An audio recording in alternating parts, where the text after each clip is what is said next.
Welcome to the 1 Year Bible, the entire Bible in 1 year, cover to cover. May 8th. Today's reading is 2 Chronicles, chapters 28 through 30.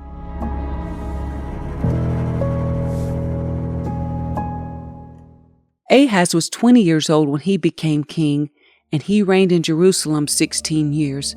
He did not do what was pleasing in the sight of the Lord, as his ancestor David had done. Instead, he followed the example of the kings of Israel. He cast metal images for the worship of Baal. He offered sacrifices in the valley of Ben Hinnom, even sacrificing his own sons in the fire.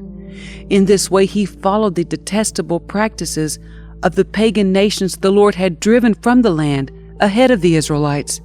He offered sacrifices and burned incense at the pagan shrines and on the hills and under every green tree.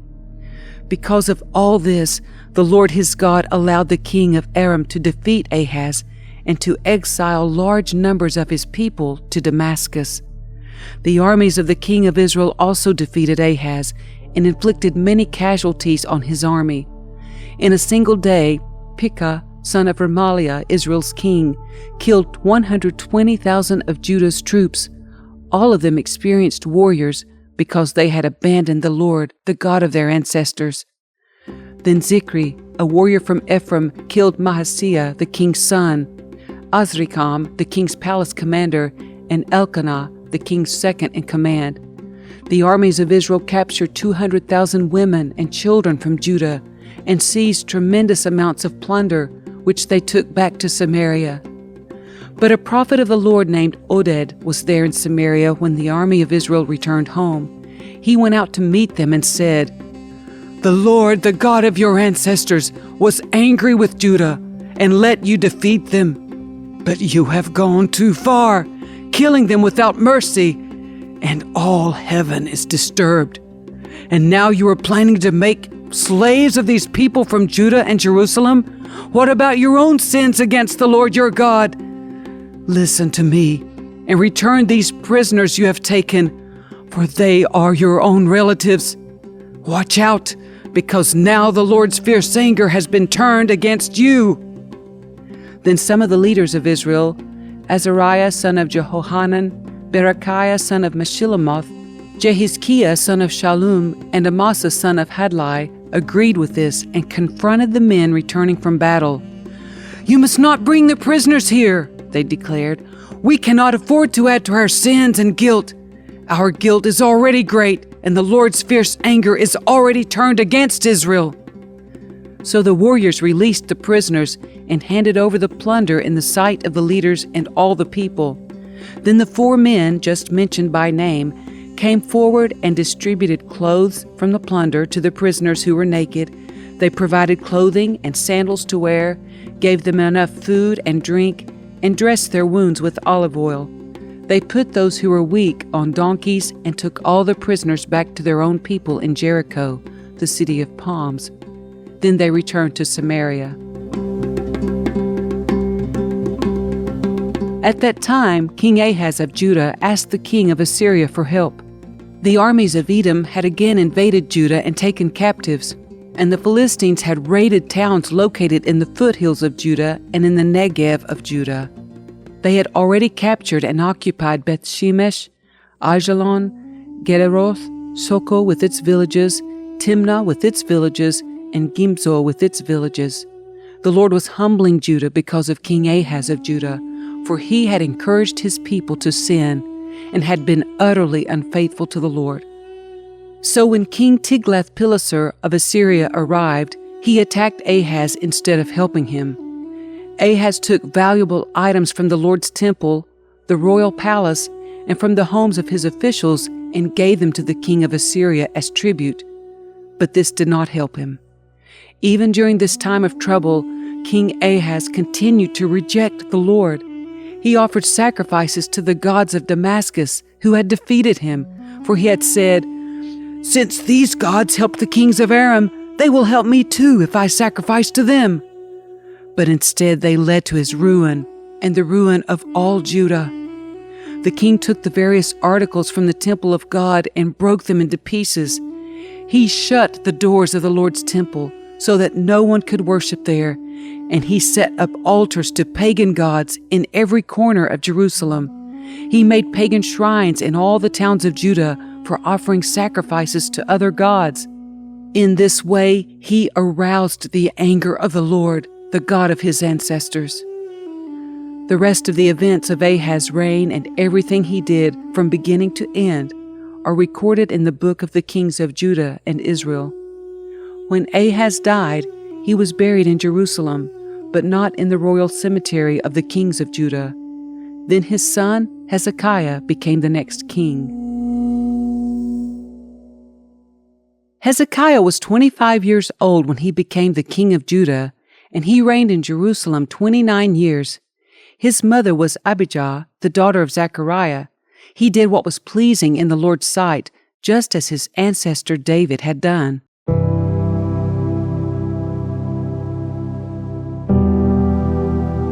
In the very first month of the first year of his reign, Hezekiah reopened the doors of the temple of the Lord and repaired them.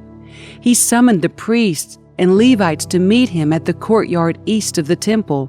He said to them, "Listen to me, you Levites.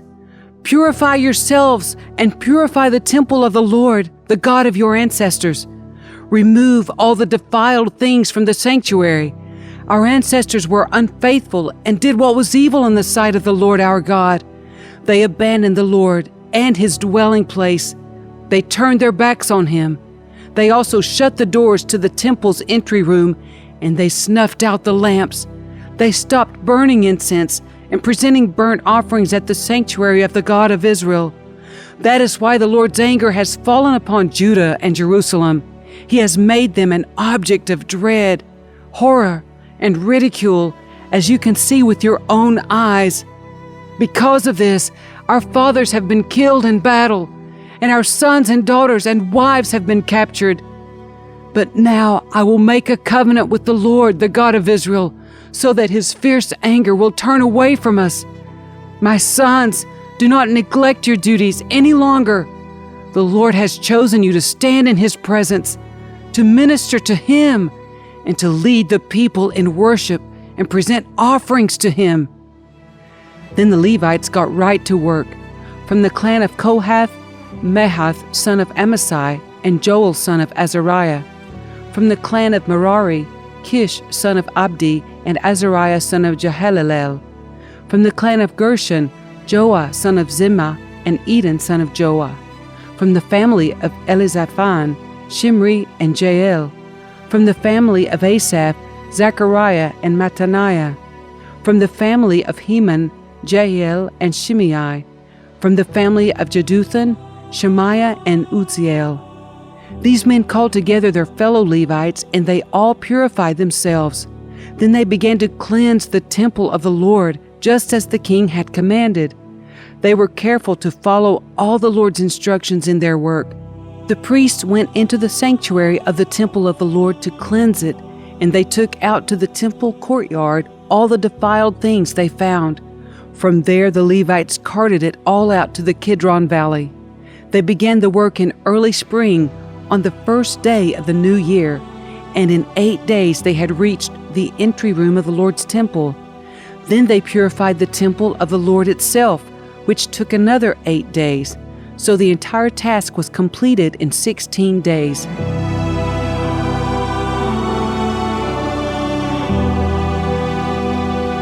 Then the Levites went to King Hezekiah and gave him this report.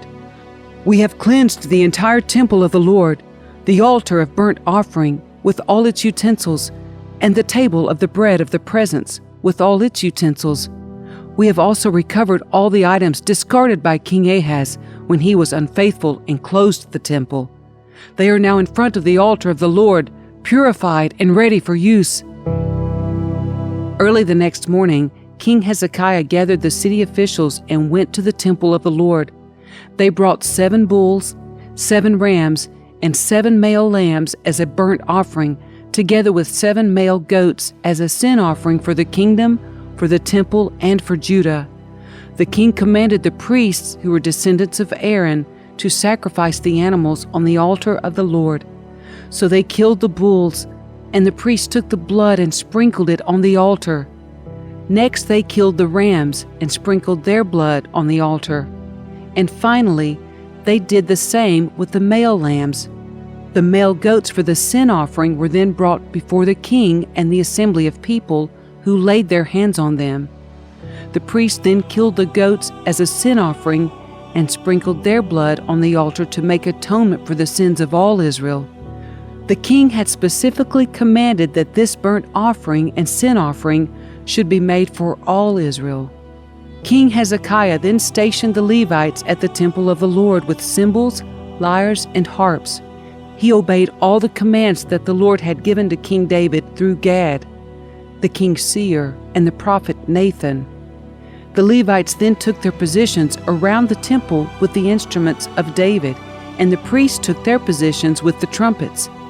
Then Hezekiah ordered that the burnt offering be placed on the altar. As the burnt offering was presented, songs of praise to the Lord were begun, accompanied by the trumpets and other instruments of David, the former king of Israel. The entire assembly worshiped the Lord as the singers sang and the trumpets blew, until all the burnt offerings were finished.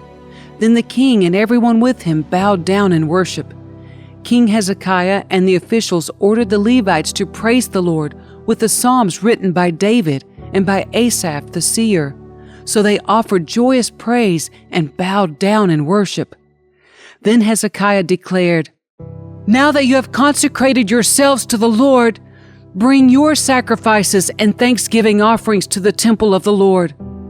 So the people brought their sacrifices and thanksgiving offerings, and all whose hearts were willing brought burnt offerings too. The people brought to the Lord 70 bulls, 100 rams, and 200 male lambs for burnt offerings. They also brought 600 cattle and 3,000 sheep and goats as sacred offerings. But there were too few priests to prepare all the burnt offerings, so their relatives, the Levites, helped them until the work was finished and more priests had been purified. For the Levites had been more conscientious about purifying themselves than the priests had been. There was an abundance of burnt offerings, along with the usual liquid offerings, and a great deal of fat from the many peace offerings.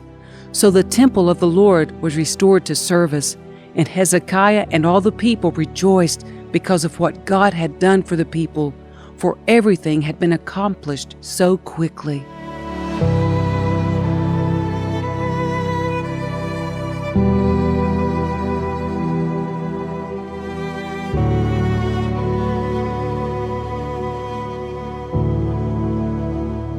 King Hezekiah now sent word to all Israel and Judah, and he wrote letters of invitation to the people of Ephraim and Manasseh. He asked everyone to come to the temple of the Lord at Jerusalem to celebrate the Passover of the Lord, the God of Israel. The king, his officials, and all the community of Jerusalem decided to celebrate Passover a month later than usual. They were unable to celebrate it at the prescribed time because not enough priests could be purified by then, and the people had not yet assembled at Jerusalem. This plan for keeping the Passover seemed right to the king and all the people, so they sent a proclamation throughout all Israel, from Beersheba in the south to Dan in the north, inviting everyone to come to Jerusalem to celebrate the Passover of the Lord, the God of Israel. The people had not been celebrating it in great numbers as required in the law. At the king's command, runners were sent throughout Israel and Judah. They carried letters that said, "O people of Israel, return to the Lord, the God of Abraham, Isaac, and Israel, so that he will return to the few of us who have survived the conquest of the Assyrian kings. Do not be like your ancestors and relatives who abandoned the Lord, the God of their ancestors, and became an object of derision, as you yourselves can see. Do not be stubborn as they were, but submit yourselves to the Lord. Come to his temple, which he has set apart as holy forever. Worship the Lord your God, so that his fierce anger will turn away from you. For if you return to the Lord, your relatives and your children will be treated mercifully by their captors, and they will be able to return to this land. For the Lord your God is gracious and merciful. If you return to him, he will not continue to turn his face from you." The runners went from town to town throughout Ephraim and Manasseh and as far as the territory of Zebulun. But most of the people just laughed at the runners and made fun of them. However, some people from Asher, Manasseh, and Zebulun humbled themselves and went to Jerusalem. At the same time, God's hand was on the people in the land of Judah, giving them all one heart to obey the orders of the king and his officials who were following the word of the Lord. So a huge crowd assembled at Jerusalem in mid-spring to celebrate the festival of unleavened bread. They set to work and removed the pagan altars from Jerusalem. They took away all the incense altars and threw them into the Kidron Valley. On the 14th day of the second month, 1 month later than usual, the people slaughtered the Passover lamb. This shamed the priests and Levites, so they purified themselves and brought burnt offerings to the temple of the Lord.